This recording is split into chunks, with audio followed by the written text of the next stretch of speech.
أعزائي التلاميذ، بعد الصلاة والسلام على أشرف المرسلين، نكملوا مع كتاب تاع لي زاكتيفيتي دو فرونسي 4 اني بريمير. عندنا اليوم صفحة 17 و 18 لاباج 17 و 18 دو كاي داكتيفيتي 4 اني بريمير. نبداو على بركة الله. Je complète par la forme du verbe avoir qui convient. Je complète أتمم par la forme بالعبارة نتاع الفعل avoir qui convient مناسبة. Omar عندنا frère une petite sœur. وهنا عندنا الاختيارات on a as a et. هنا le verbe avoir est conjugué. هذا هو le verbe avoir. هنا راه مصرف.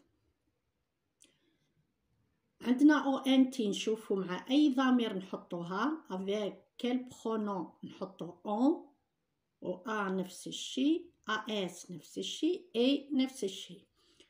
Omar une petite sœur. نقول Omar a une petite sœur. Omar نقدروا نعوضوه ب il. لازم تكونوا حافظين لي برونوم باش تعرفوا تصرفوا لي فيرب نتاعكم. Omar نقدر نحط في راسي il ونشوف واش من لا فورم اللي نحطها. Omar ou bien il a. نختار هذه. Omar a une petite sœur. عنده أخت صغيرة. nous نختار من هنا avait en avant a. nous avons. nous avons. مع la liaison نقول nous avons.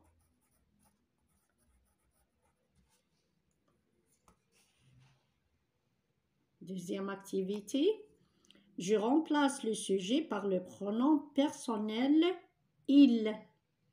pronom personnel هو الضمير il.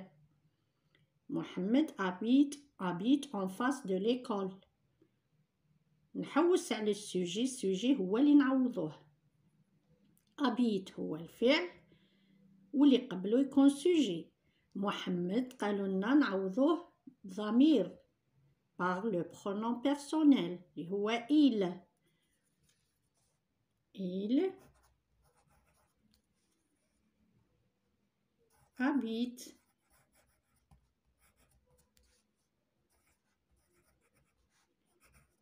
en face de l'école.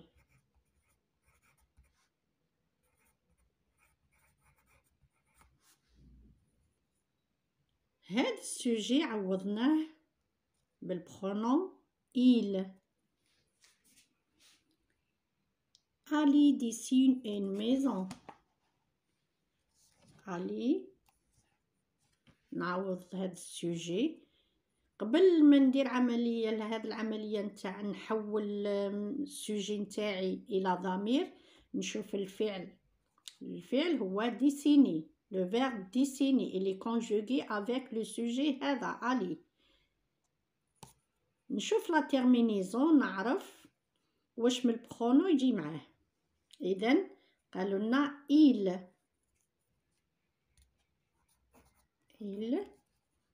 dessine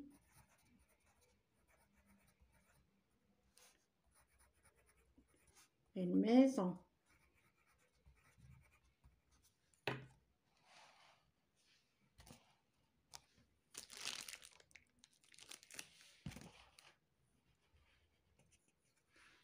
Riyad a 2 petits frères. Le verbe هو le verbe avoir. عندنا a. كيفاش تعرفوا le verbe avoir؟ كي تلقاو الأ ما فيهاش accent. رياض c'est le sujet نعوضو ب il.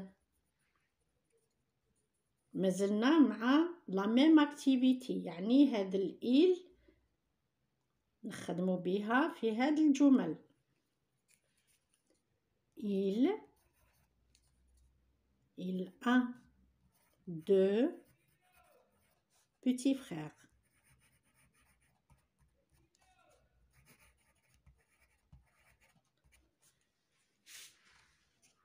كملنا مع لا باج 17 نشوفوا باج 18.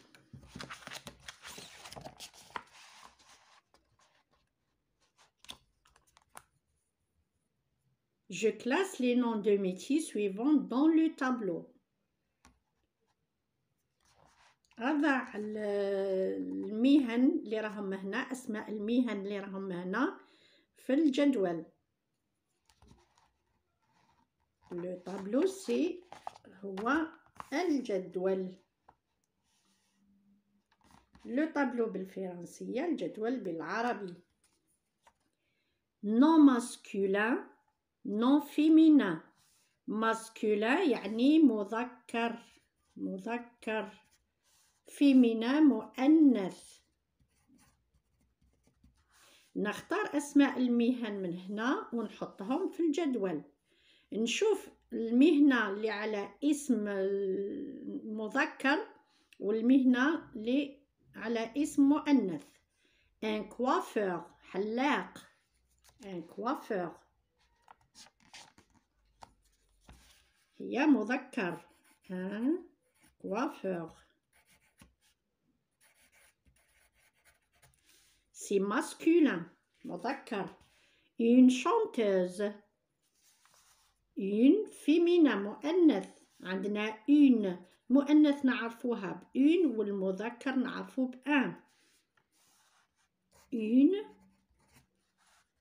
chanteuse.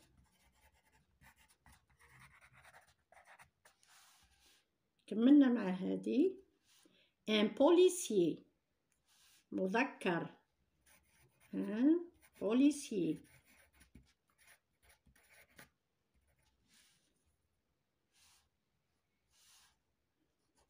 Masculin, un ouvrier, masculin. On a un ouvrier. Une caissière, féminin. Une caissière.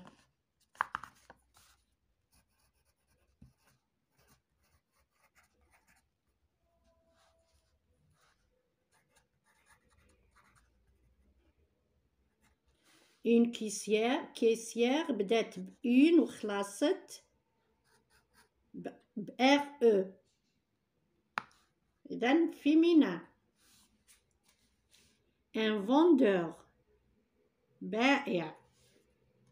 une caissière اللي تحكم لاكاس تاع لاكاس اللي شو نقول لكم، اللي تشد الدراهم. انكسر، عفوا على اللغة العربية نتاعي ضعيفة فيها. ان اوفريي، عامل.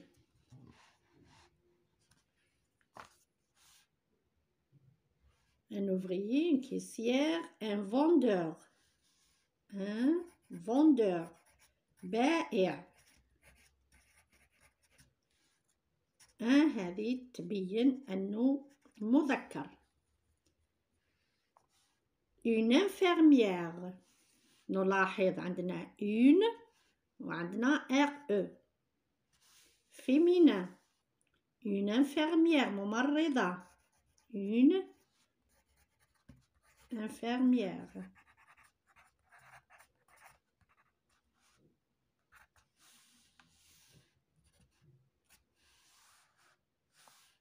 une pâtissière، بائعة الحلويات. une pâtissière، أو اللي تخدم الحلويات. مثنى مؤنث عفوا. une pâtissière.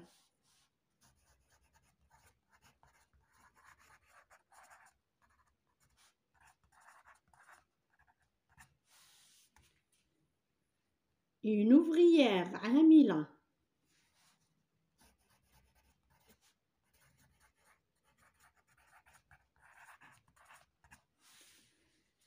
إذن ماذا نلاحظ هنا؟ عندنا un un coiffeur, policier, ouvrier, vendeur. ما عندناش في الآخر نعرف أنه نو ماسكولين، أسماء مذكر. هنا عندنا une وعندنا إذن نلاحظ أن الأسماء هذه هي مؤنثة.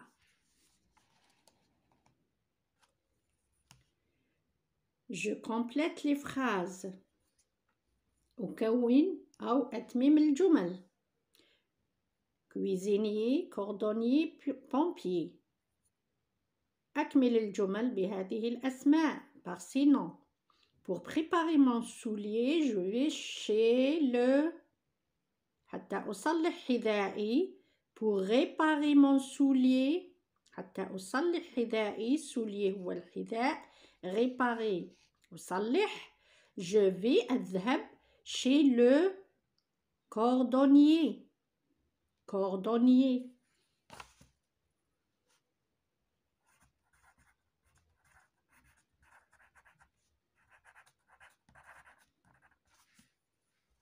وهنا عندنا لو هو ماسكولين مذكر.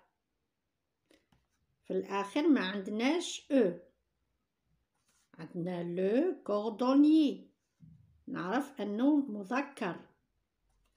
Pour acheter des gâteaux, je vais chez le لشراء الحلوى أو الحلويات je vais chez أذهب عند. عندنا cuisinier, cordonnier خلاص. cuisinier, cordonnier, pompier, pâtissier الذي يصنع الحلويات. je vais chez le pâtissier.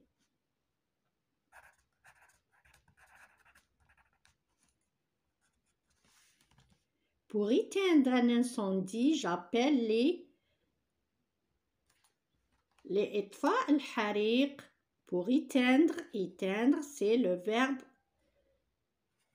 éteindre. هو بالعربي إطفاء. un incendie هو الحريق. لإطفاء الحريق j'appelle les pompiers.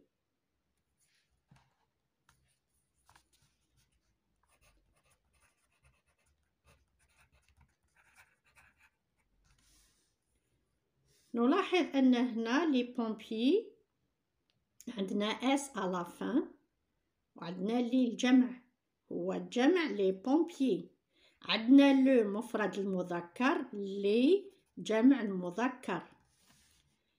Au restaurant c'est le qui prépare les plats. Au restaurant هي مطعم.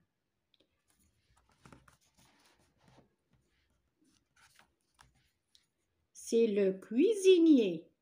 طباخ c'est le cuisinier.